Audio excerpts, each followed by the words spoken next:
thrill of the open road, the rebel spirit that lives inside each one of us. No other vehicle has captured these quite like the motorcycle, and no other company has delivered it quite like Philly's own RevZilla. Our guest today is Brett Walling, RevZilla's VP of Brand Marketing and Content, which is now a part of Komodo Holdings. RevZilla is one of the fastest growing and most celebrated Philadelphia businesses of the last decade. Even if you don't ride motorcycles, you've almost certainly read or heard about them. One of the big keys to their success? A finely tuned search engine marketing strategy that delivers riders from Google to top-notch video content on RevZilla's website. Content that was created, managed, or otherwise overseen by, you guessed it, Mr. Brett Walling. So it's an honor to have him on this, our first ever episode. My name is Greg Ippolito, and this is Marketers at Home Drinking Cocktails.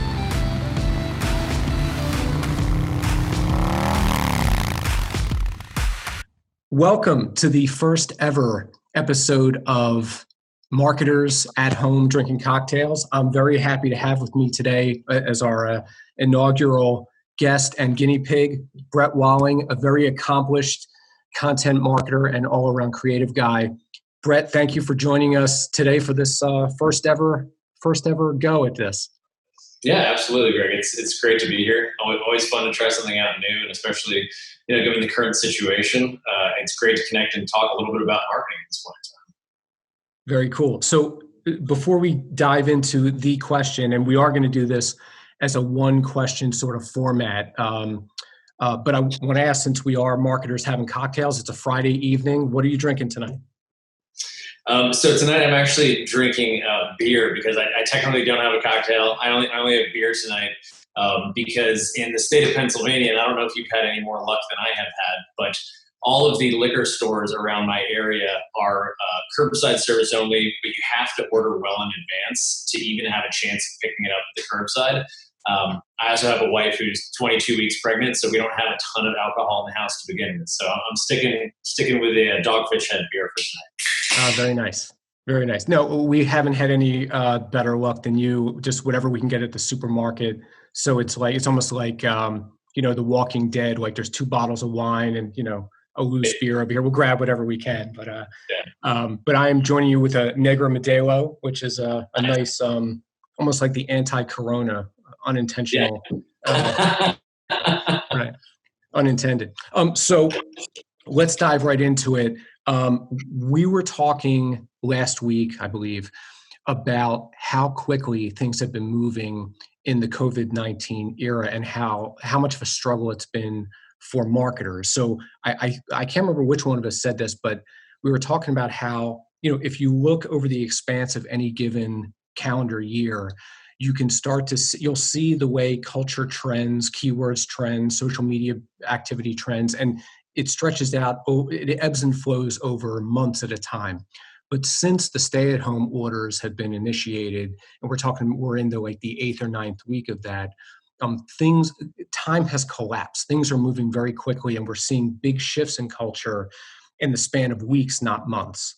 So my question for you is, as not just a marketer, but a creative guy who a big part of your job is creating content and trying to gauge what the culture wants.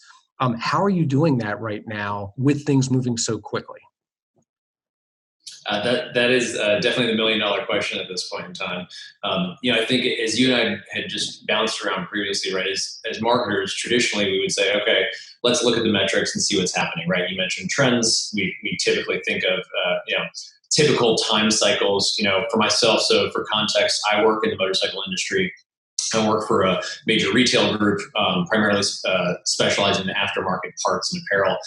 And so we do produce a tremendous amount of content. And in any given scenario, I would just say, okay, well, this is what I typically see in springtime. I think this is actually a great time for my use case because springtime is the highest part of the year. It's the biggest sales part of our year because people are coming out of hibernation, so to speak, getting their motorcycles ready and getting out on the road. So it's tough because as you look at the data, all of it's being skewed. If you and I looked at a year-on-year comparison of what our content metrics looked like last year, as opposed to what's been happening in the last 8 months, we would think that there was some wild anomaly that was going on. And obviously there is a wild anomaly that's going on, but it's not as easy as it used to be. Typically, as you well know, we'd look for a spike and we might say, okay, well, what did we release on this date, right? Was there some other tentpole content or something that went out there that either garnered a higher referral, traffic coming back, or something of an organic nature? And I would say if we look at our primary KPIs across our content, all of those, whether it's organic views or audience retention or standard engagement rates, the baseline has just shifted dramatically to where you can't just identify some big spike at this point in time. So it does make it much more difficult. Yeah, adding to that, Brett, something interesting you said when we spoke last week was how quickly we're seeing things shift in terms of just our kind of gut reactions to what audiences are talking about and what they want to hear about. Like you had mentioned that in the very first weeks, right when the stay-at-home orders came down, it was all about that early messaging that now has become like old and worn out. Stay at home, wash your hands, all that stuff. Then very quickly, within 2 or 3 weeks, it started to shift to celebrating and acknowledging and thanking all the workers on the front line, the food producers, nurses, doctors, all of that. And that sort of dovetailed into the Lady Gaga One World concert, where that was the central message of that whole thing. And then we started to see the half-life of that.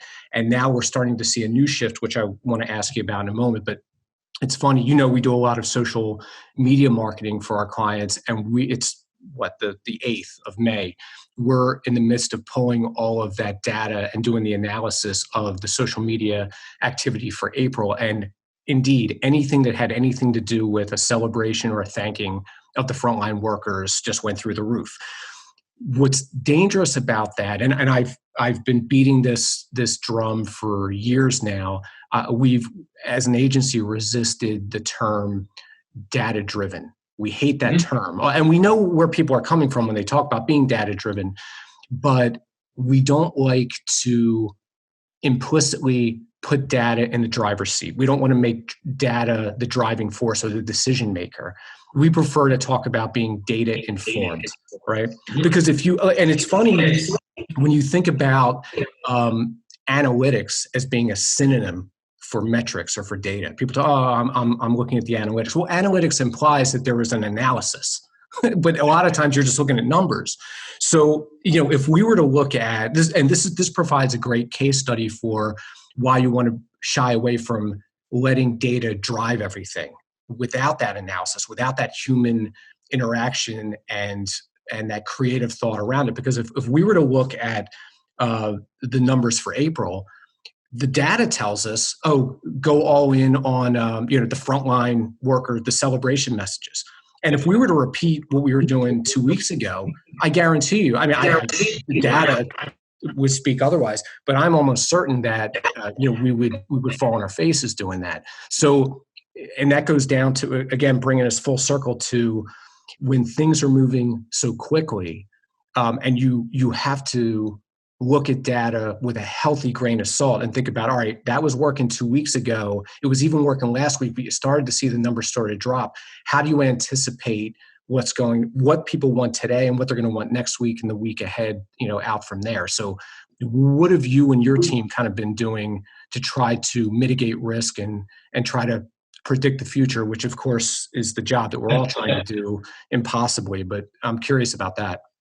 Yeah, that's a great question. And before I dive into it, I just wanted to say that I do completely agree with you around the data side of things. Obviously we use that. You want to be able to measure success and measure, when things may not work as well as another. But ultimately, at the end of the day, like you're saying, data is just a guideline. It's always interesting to work with people who are highly analytically focused. I think too often, like you're saying, they allow data to be in the driver's seat. It really should just be the guidelines that allow you to be moving forward with something. And for me, as we think about this, the analogy that I'm using with my team is like, now we need to be like picking our head up out of the data and like looking at the landscape as much as possible. So to a certain degree, it's almost like flexing our EQ more than we might normally, right? There's something to be said about being able to say, okay, like, and I know maybe it's standard fare for a lot of folks, but I think all too often, because it's become so data driven, as you said, and I do like your data informed statement. But really, when it comes down to it, reading customer comments, right? We read like emails that come in all the time, reading the commentaries on our video, just trying to get a sense of what people are dealing with out there. And then it's also like, as we typically do as marketers, right? Looking at everything that's coming out and just being a voracious consumer of the content to say, ooh, like that was an interesting angle, or you could really see where somebody misstepped on another side. Part of it when it comes down to it, and I know that this probably isn't a great answer, but you kind of have to go with your gut, right? And for me, to a certain degree, it's not something that like I can quantify or qualify, but at the end of the day, I think I've developed a pretty good knack for being able to look at, okay, what's the challenge that we're being tested with right now? And for example, I'll give an example of something we're actually working on. So we're putting together kind of call it a relaunching campaign that's going to happen in June. And for motorcyclists, typically you get something like this around April. So when the thaw happens in the northern half of the country, you're getting people out and riding on the roads. That hibernation period is kind of extended at this point. And then you layer on top of it this global crisis, which requires incredibly nuanced messaging from a communication standpoint. So we're thinking about, okay, once June comes, is that the right time to start messaging? And if so, what is the messaging that occurs there? And, to a certain degree, you do have to be safe about it, because as we've all seen, there's been plenty of missteps already. You only need to go to ad week, once a week and see kind of, the areas where people might have missed. But for us, it's, trying to get as much feedback as possible from the audience, watching things in real time. We're doing a decent amount of live streaming and just seeing the type of commentary that comes through. So like you were talking about before, you can identify the phase that you're in at some point in time. And I think for us, the question is, when do we as marketers feel like we can get back to the job of helping to sell things for our clients, whatever industry that we happen to be in. I think for the team, it's also then potentially trying out certain messaging in compartmentalized areas. So that was something that we've been doing, obviously, with emails. If you think of motorcyclists, there's a huge spectrum of people that exist in motorcycling. And without playing too much towards what might be a cliche over one or another, there's probably sections that I can identify of motorcyclists or demos that might skew a little bit more towards people who at this point in time are likely not staying home as much. They may not be wearing PPE in public. They might be in states where there's not stay-at-home rules. It's such a big landscape in which we play. You have to be able to, almost in a modular nature, speak to the nuanced subcultures that exist. And especially in motorcycling, that is very much what makes up the entirety of the industry itself. It's just a lot of different niches. And so that is where then you can play a little bit around with your marketing, if you can personalize that messaging to a certain email list or to a certain targeted group that you might be going after in a social channel. Yeah, and on that note, when you're trying to target sub audiences, you need data more than ever to be able to validate the hypotheses that you're putting out there about how you can reach them and what's going to engage them. And as you said before, having to rely on your gut is kind of a dangerous place to be. But I will say this about that. I think there's this notion in advertising and marketing that going with your gut is doing an old school Don Draper, like unscientific, way of doing it. But actually, it is an informed way of doing things. It can't be the only thing you use. But, for instance, and we kind of chatted about this last week, human beings are always ahead of brands, always. I mean, that's when you think about data as a tool. Data, by its very nature, exists in the past. So you have marketers looking at data, looking at what people did back then to try to predict what they're going to do. And a lot of times, if there's some consistency in culture, et cetera, and behavior, that's a great tool to use. But when things are shifting very rapidly, you have to look for a different sort of data. Like we were talking about how going on Facebook, going on Instagram, and just seeing what people are talking about. They went from 4 or 5 weeks ago, stay home, stay safe, how's everybody doing? Very concerned, very sort of darker tones, to more recently, I would say maybe 3 weeks, 4 weeks out, we started to see more humor. People, you could sense the culture shift where people started to feel comfortable making jokes about it. And I started watching that. Now, granted, you can call that me going with my gut, or you could call it me observing a very small sample of people and wondering if that's going to be extrapolated out to a larger populace. And I watched it thinking like, is this going to happen on a broader scale? And then sure enough, I think it was earlier this week or maybe late last week, Budweiser kind of rebooted the What's Up guys. Hey, who? What's up? Nothing, B. In quarantine, having a bud. What's up with you? Nothing. Quarantining, having a bud. True. What's up? And I'm curious what kind of response they're going to get, because it felt like a perfect time to bring that back. And I felt like they were able to insert a little bit of sort of legacy advertising, a legacy campaign in a way that was very funny and tongue-in-cheek without being offensive in any way. So I feel like it's already happening, and the next few weeks we're finally going to be in a place where, which is always the case when catastrophes happen, you get to a point where it's like, okay, now we can make fun of it a little bit, or at least if not make fun of it, start to get our sense of humor back, and it's not all doom and gloom. And I think, and you talked about missteps, this is going to be a really interesting time, because the brands that try to reach too far with that and put their foots in their mouths, that's going to be bad for them. But the ones that can do it right, like Budweiser did, I think, they're going to lead the pack in terms of what people want to start seeing, for the next 3 weeks until it all changes again. But I think that's kind of where we are, So you heard it here first, folks. In May, be funny, but not too funny. And then we'll see what happens, around Memorial Day, right? Yeah, absolutely. And I agree with that, right? I mean, I think there's something safe about what Budweiser did. And I think it goes back to what you and I discussed about now from my perspective, now's not the time to be clever with anything. I think if anything, everybody knows that it's more about just being relatable in the current scenarios in which we find ourselves. But what works, I think, for the Budweiser approach, and likely what other brands might be able to glean from that, is that using that familial legacy approach that everybody kind of already was aware of, and it brings back just something that might, bring up a little bit of nostalgia as we think about, when was the first time they launched that campaign? And while they might have been testing the waters of the humor, I think by using that familial, it softened it to a certain degree, and it was a great entrance for them, right? And I do agree that I think you're going to see more of that at this point in time. And it simply just comes down to in what way are you affecting it, and to what degree. Because it's always a balance, as you know, as a marketer. Absolutely. All right. We're keeping this, tight and short, but I wanted to hit you with just a fun bonus question on our way out. Brett, for those who don't know, Brett is sort of a filmmaker by trade. So I'm curious, given your background, given your passion for filmmaking, who are your three favorite or most influential filmmakers or directors, and why? Give me like a quick little blip on each one. Sure.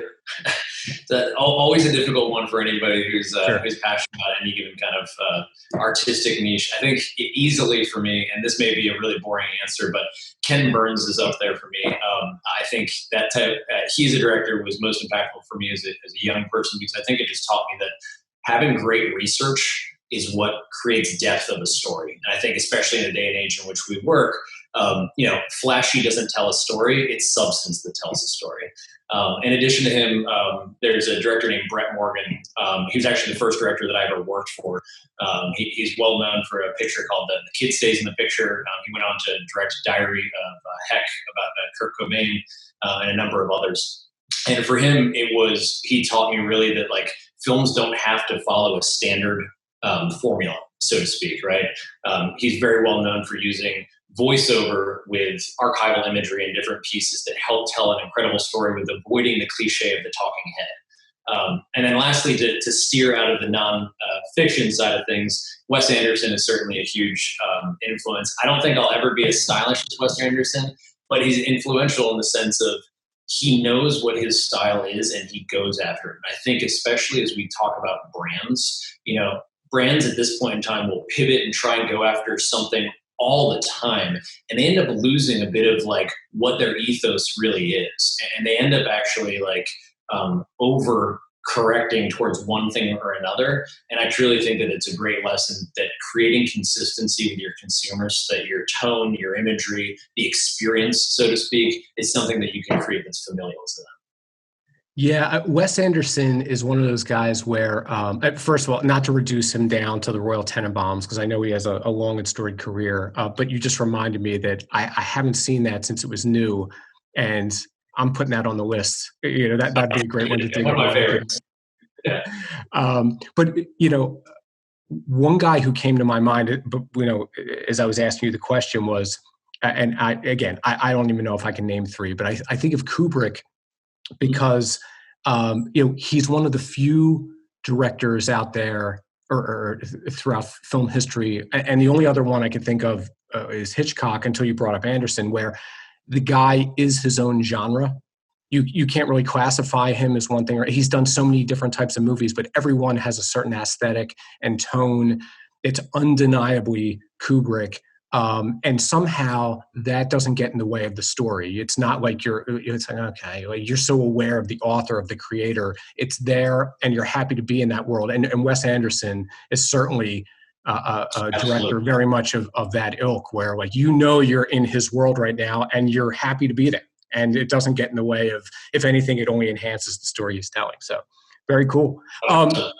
Yeah, Brett, thank you for doing this. I think you were a good guinea pig for us. I think this worked out. I'm glad to be here. It's always fun to kick things off and see how it goes. Cool. All right. Well, thanks a lot, man. This was the first episode of, I got to get the title right, Marketers at Home Drinking Cocktails. And we'll catch you next time. Cheers. Yeah.